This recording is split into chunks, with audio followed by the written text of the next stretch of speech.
Hi friends, Pillaiyar Chaturthi அன்னைக்கு evening வீட்டில் பூஜைலாம் முடிச்சுட்டு அதுக்கப்புறம் ஒரு 5:30 மணிக்கு வந்து விழுப்புரம் வந்து போயிருந்தோம். பசங்க வந்து பிள்ளையார் சதுர்த்திக்கு படைக்கிறாங்க இல்லையா, அதனால டப்பா போட்டு ஒரு ஸ்வீட் போட்டு கொடுக்கலாம் அப்படின்றதுக்காக ஒரு 5:30 மணிக்கு தான் சொல்லியிருந்தாங்க. போய் டப்பா வாங்கிட்டு வரலாம்னு சொல்லிட்டு அங்கே வந்து கிளம்பி போயிருந்தோம். எங்கே போய் வாங்கலாம்னு யோசிச்சப்பதான் சரி 10 ரூபாய் கடைக்கு போயிட்டு பார்க்கலாம் அப்படின்றதுக்காக போயிருந்தோம்.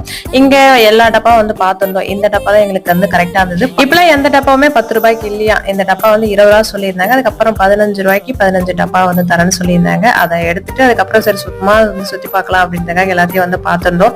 நம்ம கைக்கு ஏதாவது மாட்டுமான்னு வந்து பாக்குறப்பதான் பாத்தீங்கன்னா சும்மா அந்த கண்ணாடி எல்லாம் வந்து நல்லா இருந்ததே அப்படின்னு சொல்லிட்டு பார்த்துட்டு ரேட் என்னன்னு தெரியல, சும்மா ஒன்னொன்னா போட்டு பார்க்கலாம் அப்படின்றத சும்மா காமெடிக்காக வந்து போட்டு பார்த்துட்டு இருந்தேன்.